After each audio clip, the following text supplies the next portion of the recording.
Hello friends, welcome again. Current affairs is very important for your upcoming government jobs. SN Academy will provide you the best material for national and international news. So keep watching and study hard. 13th November 2020, the first news is Madhya Pradesh Chief Minister Shivraj Singh Chauhan has launched a roadmap to Atmanirbhar Madhya Pradesh 2023 through a virtual event. Under the roadmap, a special focus will be on health and education in the state. 4 seminars were conducted on physical infrastructure, good governance, health and education to prepare the roadmap of the state. On the basis of the inputs received by the experts in the seminar, the roadmap of Atmanirbhar Madhya Pradesh has been prepared. Important keys: Chief Minister of Madhya Pradesh is Shivraj Singh Chauhan and Governor is Anandiben Patel. Next. Haryana Chief Minister Manohar Lal Khattar has virtually unveiled Project Air Care to combat rising air pollution in Gurgaon. 65 wing augmentation air purifying units would be set up at areas with higher air quality indices in Gurgaon to improve the air quality. The air purifiers have been developed by CSIR and WRI, that is Council of Scientific and Industrial Research, National Environmental Engineering Research Institute and IIT Bombay. Next. India's first Sandalwood Museum is being established in Aranya Bhavan in Ashokapuram, Mysore, Karnataka. The museum is set up by the Regional Forest Department to educate farmers about the significance of cultivation of sandalwood. This will also provide technical support, information on the availability of saplings, marketing facilities, pest control measures, incentives and schemes provided for sandalwood growers by the government. Important keys: Chief Minister of Karnataka is B.S. Yediyurappa and Governor is Vajubhai Vala. Next.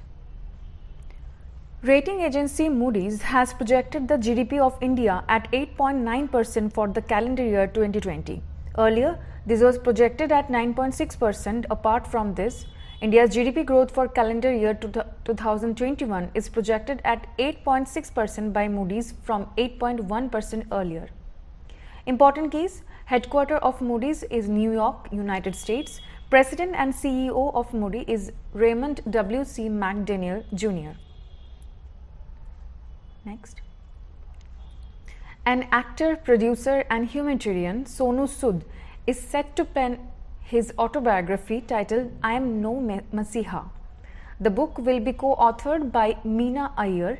The book will account the experience of Sonu Sood during the COVID-19 pandemic. The book is set to be published by Penguin Random House India and released on December 2020. Next. Boskiana, a new Hindi book on Gulzar, veteran Indian poet lyricist, has been published by Radhakrishna Prakasham.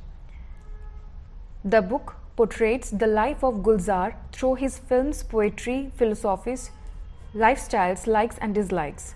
The 228-page book is edited and compiled by Yashwant Vyas. Boskiana is the name of the house of Gulzar in Mumbai. Next. World Kindness Day is observed globally on 13th November every year. The day is celebrated to highlight good deeds in the community, focusing on the positive power and the common thread of kindness which binds us.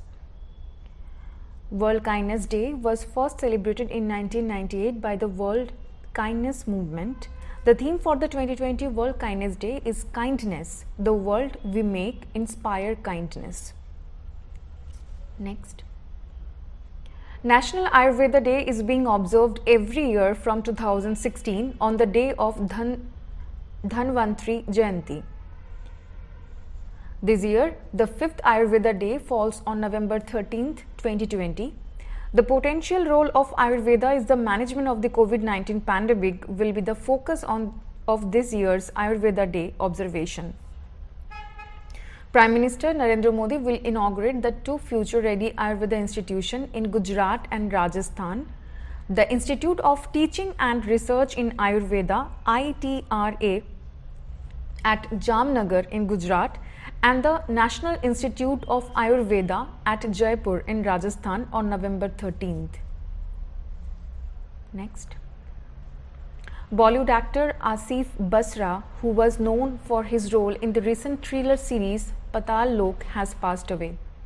Apart from this, Basra had appeared in a number of Bollywood films, including a movie on the 1993 Mumbai blast Black Friday, the 2002 Gujarat riots Parzania and Kai Poche.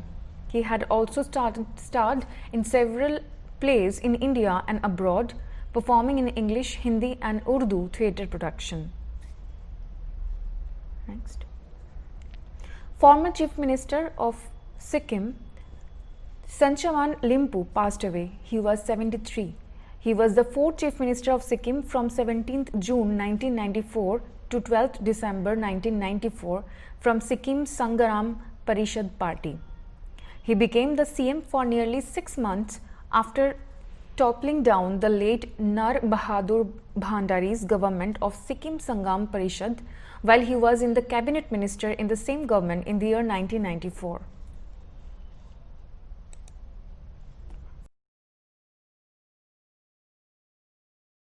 November 2020. The first news is the Union Ministry of Textile has launched a campaign for Diwali, Local for Diwali. The campaign has been launched to promote the Indian handicraft, which is the cultural heritage of the country and also a source of livelihood for many. As per the available data, the handicraft sector is a major sector of women empowerment, as almost 55% of the workers and artisans are women. The main aim of the Local for Diwali campaign is to urge people to buy and gift Indian handicraft products on this Diwali. Important case, Minister of Textile is Smriti Zubin Irani. Next. Myanmar's ruling party led by Nobel laureate Aung San Suu Kyi claimed a resounding victory. National League for Democracy (NLD) party has won close to 400 seats, while the opposition Union Solidarity and Development Party (USDP) has secured only 21 seats. Around 38 million voted to select the National League of Democracy party for a second term. NLD was required to win at least 2/3 of the elected seats to win. Important keys: Myanmar capital is Naypyidaw, Myanmar currency is Kyat. Next. International Financial Services Centres Authority (IFSCA) has conducted a meeting in New Delhi. The IFSC authority approved the International Financial Services Centres Authority Regulations 2020 in the meeting. The draft banking regulation approved at the meeting opens the way for making rules for the various aspects banking operations that would be permissible at the IFSC. As banking plays an important role at IFSC, banking regulations will help it in reaching its desired potential. Important keys: Chairman of the IFSCA is Injeti Srinivas. Headquarter of IFSCA is Gandhinagar, Gujarat. Next. World Diabetes Day is observed on 14th November every year. The campaign aims to raise awareness around the crucial role that nurses play in supporting people live with diabetes. The theme for World Diabetes Day 2020 is The Nurse and Diabetes. In 2007, General Assembly adopted Resolution 61/225 designating 14 November as World Diabetes Day. Next. Indian Railway Catering and Tourism Corporation (IRCTC) will be starting Bharat Darshan Dakhin Bharat Yatra from December 12th. The Bharat Darshan Yatra will start from Hyderabad and Secunderabad from December 12 to 18. The theme of this yatra will be Show India to Indians. The facility of broadcasting and deboarding this tourist train will be available at Secunderabad, Khammam, Nellore, Vijayawada, Warangal, Ongole and Renigunta. The train will have 12 sleeper coaches, one 3-tier AC coach and a pantry car. The standard fare for sleeper coaches will be 7,140 and that for 3-tier AC will be rupees 8,610.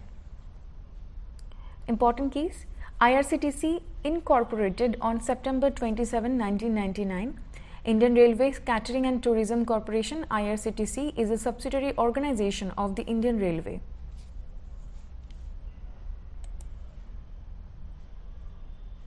(15th and 16th November 2020). The first news is India successfully test fired the quick reaction surface to air missile system off the coast of Balasore in Odisha. The system achieved a major milestone by a direct hit onto a Banshee pilotless target aircraft at medium range and medium altitude. Indian forces have carried out at least 7 tests earlier on the missile system. The QRSAM system has been developed by the Defence Research and Development Organisation (DRDO) in association with Bharat Electronics Limited and Bharat Dynamics Limited for the Indian Army. The system is capable of detecting and tracking targets on the move and engaging target with short halts. The system is designed to give air defence coverage against strike columns of the Indian Army. Next. 15 Asia-Pacific countries have signed the world's biggest free trade deal led by China on the sideline of the 37th Association of Southeast Asian Nations Summit, that is ASEAN. The deal, called as Regional Comprehensive Economic Partnership (RCEP), is the world's largest trading bloc comprising of 10 Southeast Asian countries as well as South Korea, China, Japan, Australia and New Zealand. Members of the RCEP accounts for nearly a third of the world's population and around 30% of global gross domestic products. Next. The 8th BRICS Science, Technology and Innovation Ministerial meeting was held through a virtual platform for science and technology cooperation among the member countries, which are Brazil, Russia, India, China and South Africa. The meeting was held under the championship of the Russian Federation. The Union Minister of Science and Technology, Dr. Vardhan, represented the India delegation at the meeting. The meeting concluded with the adoption of BRICS STI Declaration 2020. During the meeting, Dr. Vardhan highlighted that the COVID-19 pandemic has been a test demonstrating that multilateral cooperation is the key to overcoming such global challenges. Next. The External Affairs Minister Dr. S. Jaishankar has represented India at the 15th East Asia Summit on behalf of PM Modi. The summit was chaired by the Prime Minister of Vietnam, Nguyen Xuan Phuc, because Vietnam is Asian Chair in 2020. All the 18 EAS countries participated in the virtual summit. Jaishankar underlined the key role played by the East Asia Summit as a leading mechanism of the Indo-Pacific region and related India's support to make it stronger and more responsive. He also reaffirmed the importance of EAS as a leaders-led forum to exchange views on strategic issues. Next. India has extended financial contribution of $1 million to the COVID-19 Asian Response Fund. This was announced by Prime Minister Narendra Modi at the 17th ASEAN-India Summit, which was held virtually. Leaders from the 10 Asian countries welcomed the adoption of the new Asian-Indian Plan of Action for 2021 to 2025 at the conclusion of the summit. PM Modi participated in the 17th Asian-India Summit at the invitation of the Prime Minister of Vietnam, Nguyen Xuan Phuc, who is the current chair of ASEAN. Next. Sadat Rahman from Bangladesh has been awarded the prestigious International Children's Peace Prize 2020. He was awarded the prize for his involvement in setting up his social organization and mobile app Cyber Teens to stop cyberbullying. The award was presented to 17-year-old Sadat by Nobel Peace Prize laureate Malala Yousafzai during a ceremony in the Netherlands. He was selected out of 142 applicants from 42 countries. The International Children's Peace Prize is given annually since 2005 by the International Children's Rights Organization, Kids' Rights, based on Amsterdam, the Netherlands. Next. Lewis Hamilton has won the Turkish Grand Prix 2020 at Istanbul Park, Turkey. The Sergio Perez secured the second position and Sebastian Vettel of Ferrari finished third. This was Hamilton's 10th victory of the season and 94th F1 win of his career. With this win, he claimed the 7th Formula One championship title of his career to equal the record of Michael Schumacher. Next. National Press Day is observed on 16th November every year to celebrate free and responsible press in India. On this day, the Press Council of India started functioning as a moral watchdog to ensure that the press maintains high standards and is not constrained by any influence or threats. It also commemorates the day when the Press Council of India started functioning. In 1956, the first Press Commission was planned to form a press council to protect freedom of the press in India. On 4th July 1966, the Press Council was established in India. It came into effect from 16 November 1966. Next. The United Nations observe International Day for Tolerance on 16th November every year. The United Nations is committed to strengthening tolerance by fostering mutual understanding among cultures and peoples. In 1994, UNESCO marked the 125th anniversary of Mahatma Gandhi's birth, paving the way for the proclamation of 16 November as the International Day for Tolerance by the UN. This day pays tribute to the values of the Mahatma of peace, non-violence and equality. Next. On 14 November, Children's Day is celebrated every year to mark the birth anniversary of India's Prime Minister, Pandit Jawaharlal Nehru. Children's Day is popularly known as Bal Divas in India. The day aims at increasing the awareness of the rights, care and education of children. On this day, many educational and motivational programs are organized across the country by and for children. Jawaharlal Nehru, who was India's first Prime Minister, was quite famous among children and was popularly known as Chacha Nehru.